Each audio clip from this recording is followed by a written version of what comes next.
Hi, my name is Dee Cowell and I'm going to show you how to do a wash. And I've diluted the colour down so that it really is very, very runny.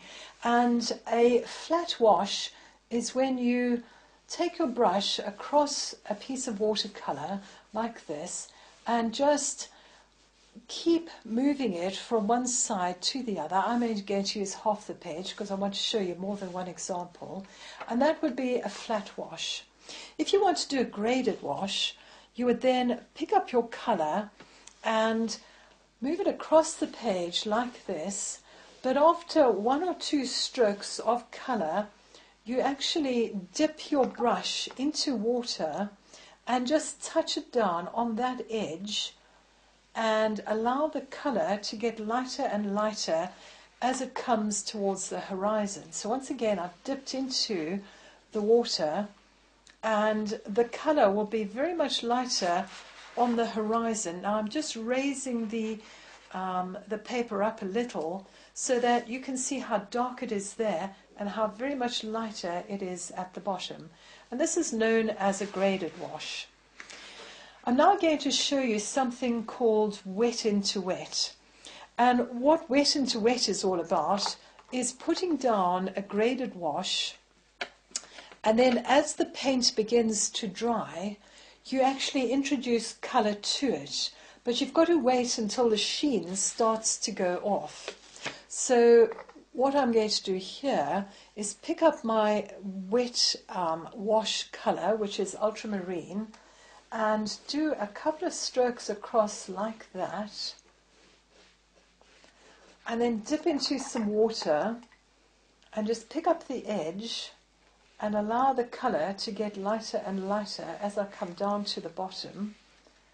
Tilt the page up and just wait for the colour to run. And as it runs, I'm going to just dry off the base a little bit.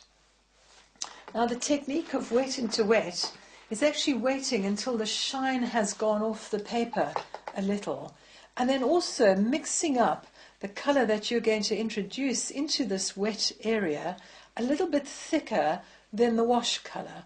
And there's only one way to find out whether it's too wet or whether it's dry enough.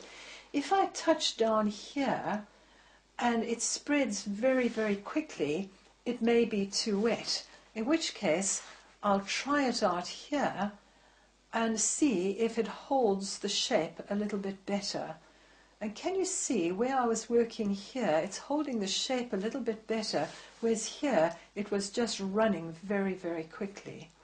So it's all about timing and learning when to drop your colour in, leaving big gaps between the colours that you're introducing, and then allowing the whole thing to dry before you paint it any further. So while I'm waiting for this to dry, here's one that I did earlier, and the paint has already dried off.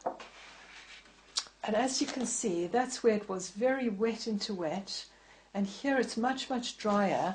And now I can take my time and go back into the painting and really enjoy putting some details down of the trees that are closer to me than those that are in the distance. So wet into wet is a way of creating the illusion of very far away trees, trees that are closer still, and then trees that are much, much closer to you. And it's a lovely way of painting. So I hope you have a go and have a go at wet into wet.